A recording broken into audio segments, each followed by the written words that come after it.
그 당시는 우리 사회에서 엘리트였고 운도 좋았고 운짱에다가 용기, 깡 평생 따라다니면서 괴롭힐 거예요. 전두환에게 사형을 구형합니다.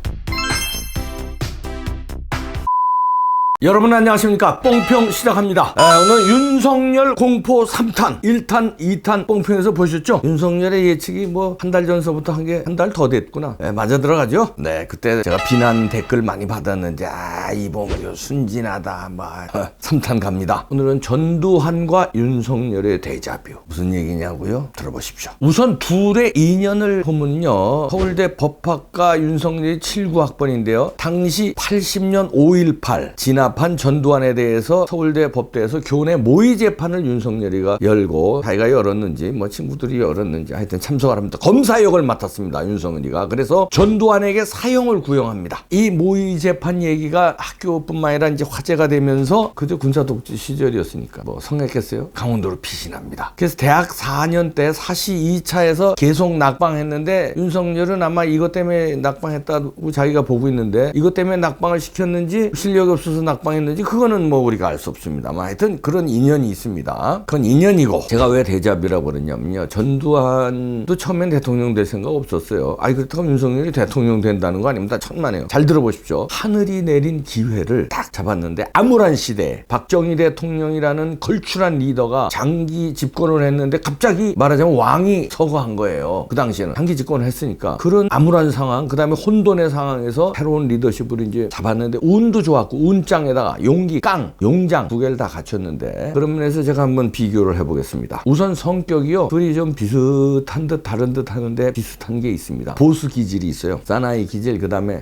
날 따르라 이런 기질이 있습니다. 후배들 좋아하고 후배들 잘 챙기고 후배들 술 잘 사주고 후배들의 그 민원 잘 들어주고 인연을 소중하게 생각합니다. 둘 다. 그래서 전두환 유명하죠. 노태우, 장세동 등 인연 소중하게 해서 결국 자기 자리도 노태우한테 물려주고, 장세동은 지금까지도 충성하잖아요. 윤석열도 마찬가지입니다. 윤대진이라는 대윤 소윤으로 지들끼리 불린대요. 지금 수원 검사장인가 차기 서울중앙지검장 후보로 꼽히는데 아주 가까운 사이죠. 그러니까 노태우와 전두환 이런 사이처럼 대윤 소윤하면서 아주 가까운 사이인데, 내 사람 챙기기 이것도 둘이 똑같아요. 전두환은 하나회 알죠? 하나회를 쫙 장악해가지고 나중에 그 하나회가 전국을 접수하는데, 지금 윤석열은 동기들, 사법연수원 동기들을, 사법연수원 동기지만요 자기가 구술을 했기 때문에 형이야. 그러니까 거기서부터 리더십을 발휘해요. 나이가 많으니까 동기인데 거기서부터 이제 형 노릇을 톡톡히 하면서 그 사법연수원 동기를 지금 검찰 요직에 다 장악시켰어요. 다 포진시켰습니다. 검찰은 완전히 윤석열이 휘하로 다 완전 장악됐어요. 하나회가 장악했듯이 군부를. 그때 당시 육사 11기생들이죠. 영남 출신의 육사 11기생들 전두환, 노태우, 김복동, 최성택, 박병하 이렇게 해서 처음에는 5명이 비공식 조직을 결성했어요. 이게 이제 오성회라고 그때 자기들끼리 했는데 요게가 이제 하나회로 발전합니다. 그래서 육사 11기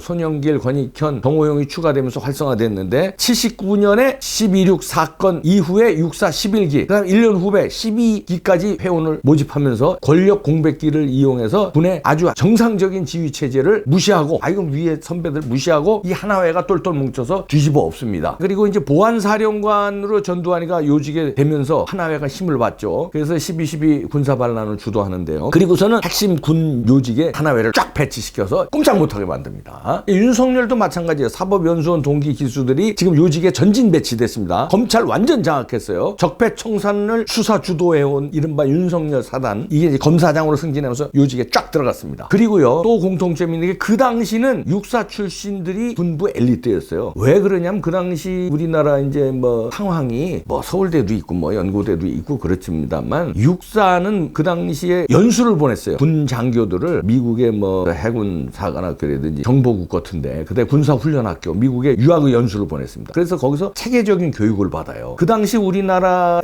엘리트들이 그런 엘리트들이에요. 근데 집단적 엘리트란 말이에요. 한 사람이 똑똑한 사람이 아니라. 그래 육사 출신 군부 엘리트가 그 당시는 우리 사회에서 엘리트였고, 지금은 여러분 아시는 대로 서울 법대 출신 검사 조직 여기가 엘리트 아닙니까? 그리고 또 공통점이 파격 승진을 합니다. 박정희 대통령의 신망을 얻은 전두환이 1사단장에서 일약 보안사령관으로 2단계 이상 월반한 겁니다. 단계를 무시한 게 파격 승진이에요. 보통은 이제 사단장에서 군단장으로 갑니다. 그래서 군단장, 다시 말해서 별 3개는 돼야 보안사령관에 발탁하는데, 이런 관례를 깨고 전두환은 그냥 파격 승진해서 아무도 예상치 못한 파격 인사를 단행했죠. 박정희 대통령이. 윤석열도 마찬가지예요. 검찰총장 임기제가 도입한 게 1988년이거든요. 이 이후 31년 만에 고검장 거치지 않고 총장으로 직행한 첫 사례입니다. 처음 사례예요. 윤석열이. 그리고 문무일 전임 총장보다 연수원 5기나 후배예요. 여기도 윤석열도 파격적인 승진을 한 사람이죠. 이것도 전두환과 아주 똑같고. 그 다음에 둘 다요, 리더십이 평가하면 공통점이 있습니다. 선한 리더십, 의연한 리더십보다는 과격하고 과감한 리더십, 평림 리더십, 그러니까 보수,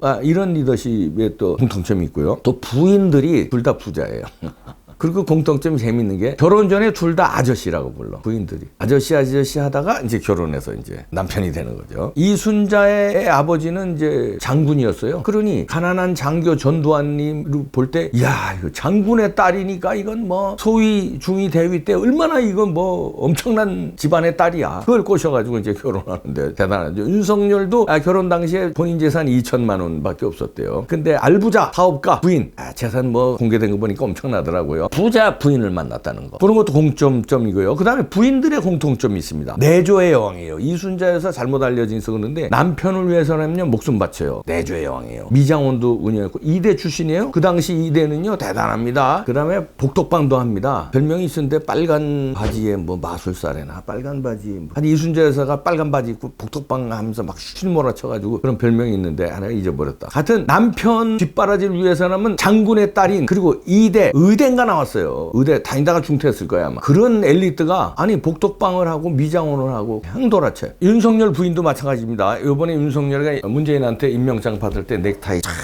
그 뽕뽕에서 한번 사진 제가 보였죠. 넥타이 탁 매주면서 이거 탁 매면 여보 비장한 각오로. 그리고 둘 다 주당에다가 달변 갑니다. 전두환 주당은 뭐 이미 잘 알려져 있죠. 윤석열도 그 신림동 고시촌에서부터 그냥 그것도 셌다고 그러더라고요. 그리고 이게 좋대요. 후배들 쫙 모아놓고 일장연설. 전두환도 마찬가지입니다. 경상도 사투리 쓰면서 일장연설. 자, 이쯤에서 공통점 데자뷰가 나오죠. 그런데 지금서부터입니다. 윤석열이 누구인가 이걸 잘 알아야 돼요. 제가 한마디로 판단하면 문재인은 윤석열 잘못 임명했어요. 제가 임명하는 날 뽕평에서 얘기했잖아요. 잘못 임명했다. 그걸로 문재인 치고 조국 친다 윤석열이. 제가 예측을 했잖아요. 임명할 때. 그때 아무도 이런 얘기 안 했어요. 그리고 그 얘기 다 저를 비난했어요. 말도 안 되는 소리 하지 말라고 그랬는데 지금 하나하나 나오죠. 예, 윤석열이 누구냐면요. 김대중 정부 당시에 경찰 실세가 있었어요. 박희원이라고 치안감인데 요걸 치안감을 소환해서 하루 만에 자백을 받아냅니다. 단 하루 만에. 얼마나 철두철미하게 증거 수집하고 그냥 신문을 했는지 영장실질심사 이거 뭐 다 포기하고 그냥 자백해버려요. 그냥 잡범도 아니고 치안감이. 그때 실세였어요. 치안감이. 그냥 그만큼 이게 무서운 사람이다 이런 얘기거든요. 그리고요. 2006년에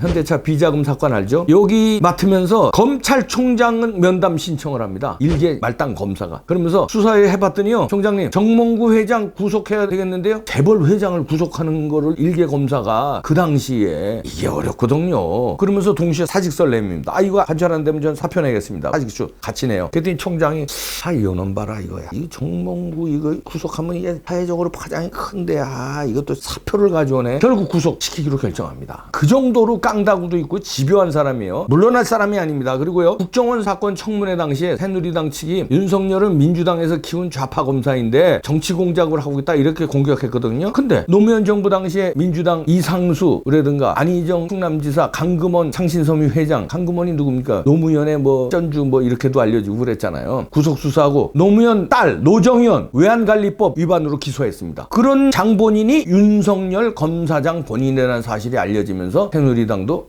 윤석열에 대해서 얘기하면 안 되겠다 입 닫았습니다. 그리고 이런 예가 있습니다. 연수원 동기들 모임을 자주 갔나 봐요. 그래서 이건 한 잔씩 하겠지. 그래서 이제 보통 모임은 그러잖아요. 여기서도 그랬대요. 예를 들어서 얼마 나왔어. 그럼 한 사람이 이제 카드로 일단 결제하고 나머지가 각자 먹은 만큼 이제 송금해 주면 되는 거 아니에요? 아니면 현찰로 주든가. 그래 n분의 1 하는 거 아니에요? 그랬더니 윤석열이가 야 이거 이거 카드 깡이야? 야, 안 돼. 각자 현금으로 내. 그 즉시에서 현금으로 내고 딱 더치페이 했다고 합니다. 이야, 이거 무서운 사람이에요. 그러면서 그럴 정도로 자기 관리를 철저히 한 사람이에요. 그러니까 연수원 동기들도 야, 그런 면이 있어서 윤석열이 좋아할 수밖에 없다. 윤석열이. 원리 원칙이다. 그리고요, 이런 사건도 있었습니다. 전직 판사죠. 민주당의 박범계 의원하고 연수원 동기래요. 근데 이제 박범계가 이제 국회의원 당선됐을 때 축하 모임이 있었나 봐요. 연수원 동기들끼리 쫙 한잔하자. 내가 국회의원 당선됐는데. 윤석열도 거기 참석했는데 10분 술 한 잔 딱 마신 다음에 자리를 떠났다고 그래요. 그러고서는 박범계가 페이스북에 국회의원과 검사가 사석에 있으면 정치 중립성이 훼손될 수 있다는 당연 사실을 윤석열이 나에게 깨우쳐 주었다. 윤석열 지검장에게 고맙다. 이렇게 페이스북에 표시한 적도 있거든요. 그러니까 제가 생각할 때 원리 원칙도 원리 원칙이지만 훗날에 뭔가 벌그적거리는 게 있으면 안 된다는 걸 도모한 것 같아요. 그러니까 대통령이 되려고 도모한 것보다도 내가 최소한 검찰에서는 내가 대장이 되겠다 하는 나의 그 행적에 이상한 걸 얘들한테 나타나면 안 되겠다. 그러면서 자기 관리를 철저히 했대. 무서운 사람이 훗날을 도모했다는 것. 전두환도 마찬가지입니다. 육사 시절부터 훗날을 도모했어요. 대통령이 되겠다는 꿈 꾸지 않았어요. 전두환은 군에서 내가 최고가 되겠다. 육사 시절에서도 부장하고 그랬어요. 거기서도 자기가 대장이야. 이걸로도 대장했대. 고등학교 때부터 대구에서 유명해요. 이걸로. 전두환. 하여튼 대장만 했던 사람이에요. 그래서 내가 군에서는 내가 최고가 되겠다 하고 자기 관리를 철저히 했다고 그러더라고. 후배들 관리. 근데 둘 다 대통령이 되는 꿈은 꾸지 않았어요. 그러나 하늘이 준 기회.